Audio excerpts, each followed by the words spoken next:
Palembang, dini hari yang sunyi. Hanya suara kipas angin tua yang berdecit pelan di sudut ruangan. Di sana, Lela duduk sendirian di lantai rumah kontrakannya, memeluk lutut sambil menatap selembar kertas berisi total hutang yang membuat tubuhnya lemas. Matanya merah, wajahnya sembab, dan napasnya bergetar seperti orang yang sedang menahan ambruk. Malam itu, ia baru benar-benar menyadari satu kenyataan pahit. Suaminya, Raffi, telah pergi. Bukan untuk bekerja, bukan untuk menenangkan diri, tetapi pergi untuk melarikan diri dari hutang yang ia ciptakan sendiri. Lela menatap pintu rumah yang masih sedikit terbuka, terasa dingin dan kosong.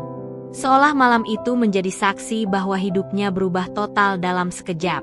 Sebelum kita lanjut kisahnya, jangan lupa dukung channel ini dengan cara like, share, dan subscribe, agar channel ini terus berkembang dan bisa menghadirkan cerita-cerita seru lainnya setiap hari. Aku ditinggalkan, di saat aku benar-benar terpuruk, bisiknya lirih, suara yang pecah oleh rasa kecewa. Tapi kisah Lela tidak dimulai di sini. Tangis di lantai itu hanyalah puncak dari gunung masalah yang perlahan-lahan ia daki selama berbulan-bulan tanpa pernah ia sadari.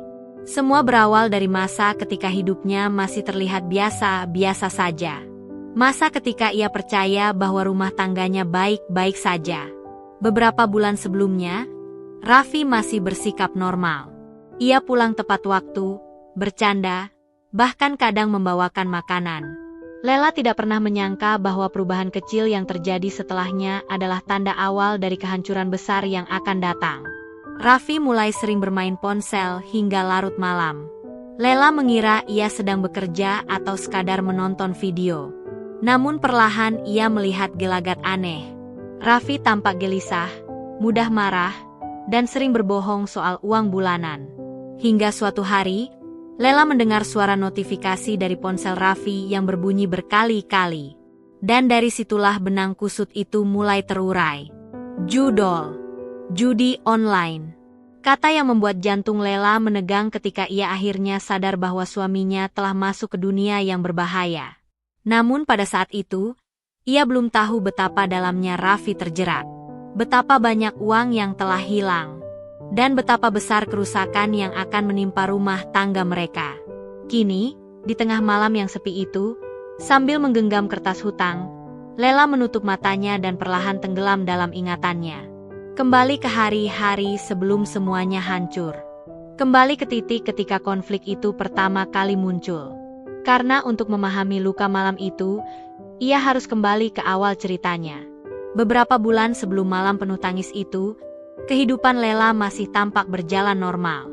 Ia bekerja sebagai kasir di sebuah toko swalayan di Palembang, sementara Raffi bekerja serabutan. Mereka tidak kaya, tetapi cukup untuk makan dan membayar kontrakan. Di mata tetangga, keduanya terlihat sebagai pasangan muda yang sedang berjuang. Namun perubahan itu datang perlahan, sangat perlahan, sampai Lela hampir tidak merasakannya. Awalnya, Raffi sering pulang lebih malam. Ia beralasan ada pekerjaan tambahan. Lela percaya, karena ia tahu suaminya sedang berusaha membantu ekonomi keluarga. Tapi seiring waktu, alasannya semakin tidak masuk akal. Terkadang Raffi bilang ia lembur, padahal pekerjaannya tidak ada lembur. Terkadang ia bilang sedang menemani teman, padahal teleponnya tidak bisa dihubungi. Lela mulai merasakan jarak di antara mereka. Saat makan malam, Raffi lebih banyak menunduk memainkan ponsel daripada mengobrol. Tangannya terus menyapu layar, matanya fokus pada angka-angka bergerak cepat yang tidak Lela mengerti. Ia tersenyum sendiri, lalu tiba-tiba memasang ekspresi panik. Semuanya begitu cepat dan aneh. "Mas, itu main apa?" tanya Lela suatu malam. Raffi terkejut. Wajahnya berubah kaku, lalu ia menutup ponselnya terburu-buru. "Kerjaan. Jangan tanya-tanya," jawabnya singkat. Sikap itu membuat hati Lela terasa diremas.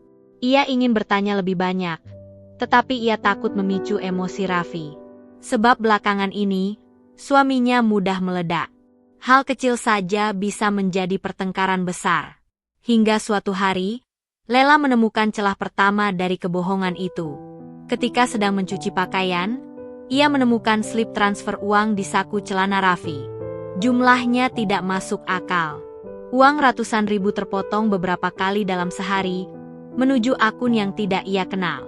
Jantung Lela berdebar kencang. Ia tahu ada sesuatu yang tidak beres. Saat Raffi pulang, ia memberanikan diri bertanya, "Mas, ini apa?" Lela menyodorkan slip itu. Raffi terdiam beberapa detik. Lalu ia tertawa kecil. "Udah, itu cuma bantu temen. Kenapa sih kamu suka suzon?" Lela ingin percaya. Ia ingin berpikir suaminya tidak mungkin melakukan hal buruk. Tapi ada suara kecil dalam hatinya yang terus berbisik bahwa semua itu tidak benar. Beberapa hari kemudian, tanda-tanda berikutnya muncul. Uang belanja yang biasanya cukup, tiba-tiba selalu kurang. Raffi sering meminjam uang kepada Lela dengan berbagai alasan. Dan malam-malamnya semakin panjang di depan ponsel. Sampai suatu malam, ketika Lela sedang setengah tertidur, ia mendengar suara kecil dari ponsel Raffi yang tidak sengaja tertinggal di meja. "Saldo kamu kurang. Lakukan deposit sekarang." Lela terbangun. Ia menatap layar itu dan tubuhnya langsung melemah. Itu bukan pekerjaan. Itu bukan bisnis. Itu judol. Dunianya mulai retak. Tapi ia belum tahu, itu baru permulaan. Sejak malam ketika Lela melihat pesan, "Saldo kamu kurang, lakukan deposit," hidupnya berubah. Ia mencoba berdiri dari kursi, namun lututnya terasa goyah. Itu bukan sekadar kecurigaan lagi. Itu bukti yang tak bisa dibantah.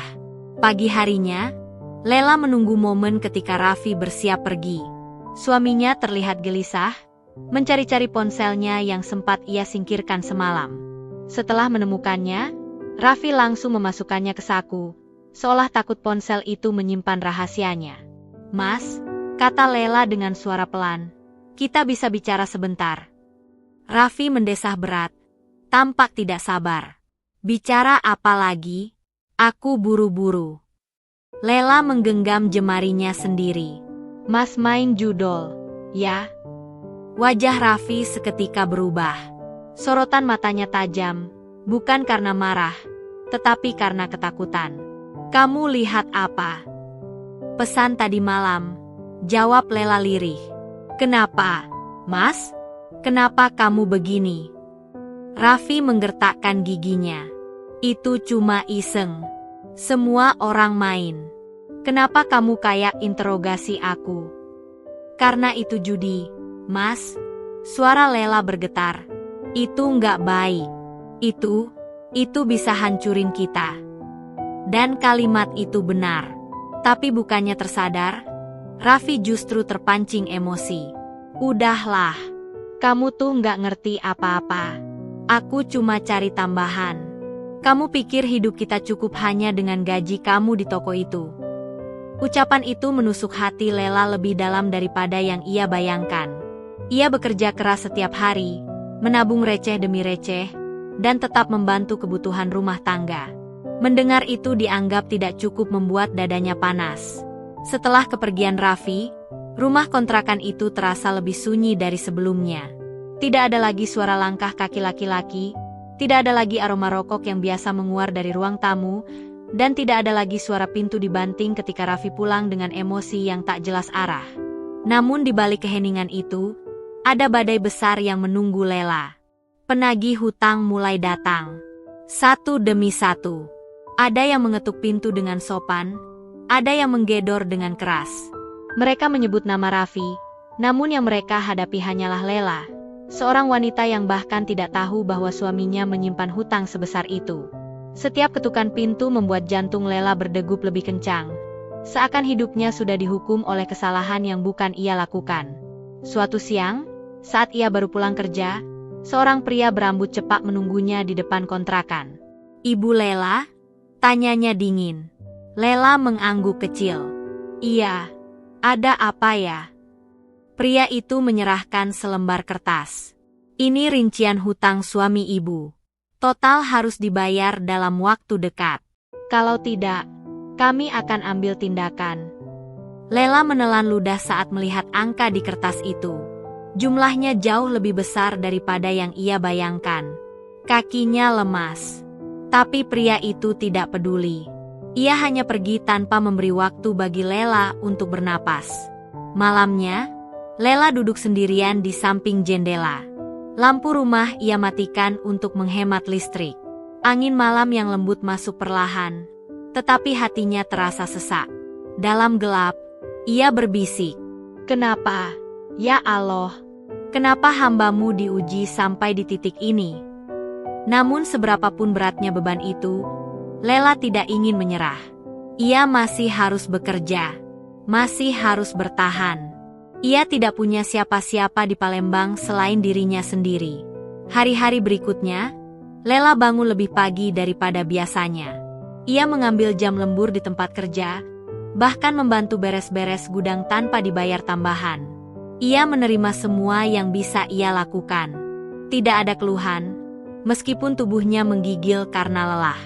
Meski begitu, uang yang ia kumpulkan tidak seberapa. Jauh dari hutang yang harus ia lunasi. Tetapi Lela tidak berhenti. Ada tekad baru di dalam dirinya. Tekad yang muncul setelah rasa sakit yang begitu dalam. "Saya bisa, saya harus bisa," gumamnya setiap malam sebelum tidur. Hari itu, hujan turun deras di Palembang. Jalanan becek, suara kendaraan terdengar samar di balik gemuruh langit. Lela baru saja keluar dari swalayan tempat ia bekerja. Tubuhnya lelah, langkahnya pelan, dan pikirannya penuh dengan angka hutang yang terus menghantuinya. Saat ia hendak berlari kecil menuju halte, seorang wanita parubaya memanggilnya dari dalam sebuah toko kecil yang lampunya berkedip-kedip. "Lela, sini dulu, Nak." Lela menoleh. Itu Bu Mirna, pemilik warung fotokopi yang letaknya bersebelahan dengan swalayan tempat ia bekerja. Wanita itu sering melihat Lela lewat, dan beberapa kali mereka saling menyapa. Namun hari itu, sapaan Bu Mirna terasa berbeda. Lebih dalam, lebih penuh perhatian. "Kamu kelihatan pucat sekali." "Lah, sakit?" tanya Bu Mirna sambil menyodorkan tisu. Lela menggeleng pelan. "Enggak, Bu. Cuma capek saja." "Capek kok sampai matamu merah begitu?" Bu Mirna menatapnya dengan penuh iba. "Ada masalah?" Lela terdiam. Ia ingin berkata tidak, tetapi tenggorokannya seperti tercekat. Selama ini ia memendam semuanya sendiri. "Kalau kamu butuh pekerjaan tambahan, bilang ya. Aku butuh orang buat bantu-bantu di warung fotokopi, terutama malam hari. Lumayan buat tambah penghasilan." Lela terdiam. Pekerjaan tambahan? Itu berarti lebih sedikit waktu tidur, tetapi juga berarti lebih banyak peluang untuk melunasi hutangnya. Peluang untuk bertahan. Ia mengangguk pelan. "Terima kasih, Bu. Saya mau." Hujan masih turun deras ketika Lela melangkah keluar dari toko itu. Tapi kali ini, langkahnya terasa berbeda. Lebih mantap. Lebih yakin. Karena untuk pertama kalinya setelah sekian lama, ia merasa tidak sendirian. Hari-hari Lela berubah menjadi lebih pada sejak ia menerima tawaran pekerjaan tambahan dari Bu Mirna. Pagi sampai sore ia bekerja di swalayan, malam ia menjaga warung fotokopi hingga pukul 9. Pulang, mandi, sholat, lalu tidur beberapa jam sebelum semuanya berulang lagi esok hari. Tubuhnya lelah, tetapi hatinya mulai menemukan arah. Setiap kali melihat gaji harian bertambah, setiap kali menabung 5.000 atau 10.000 di kaleng biru miliknya, ia merasa seperti sedang menarik dirinya sendiri keluar dari jurang gelap sedikit demi sedikit. Meski hutangnya masih besar, ia mulai percaya bahwa suatu hari ia bisa melunasinya. Suatu malam, saat warung fotokopi mulai sepi, Lela sedang merapikan kertas ketika seorang pria muda masuk dengan terburu-buru. Pakaiannya basah karena hujan, rambutnya meneteskan air. "Permisi, bisa print dokumen segera? Penting sekali," katanya dengan napas terengah. Lela tersenyum sopan. "Bisa, Pak. Silakan kirim filenya." Pria itu menyerahkan flash disk dan menunggu di depan. Namun ketika Lela membuka file yang ia kirim, ia terkejut. Itu bukan dokumen biasa. Isinya proposal bantuan usaha kecil. Ini, proposal pengajuan dana UMKM ya, Pak? Tanya Lela sambil memastikan. Pria itu mengangguk. Iya, saya juga usaha kecil, tapi masih serabutan. Lagi kejar waktu buat kumpulin berkas. Ia sudah melewati badai yang jauh lebih besar. Ia belajar berdiri di atas kaki sendiri. Ia belajar bahwa cinta tidak pernah harus menghancurkan seseorang. Raffi, Lela berkata pelan, kamu datang ketika aku sudah selesai memaafkan diriku sendiri. Raffi mengangkat wajahnya, bingung.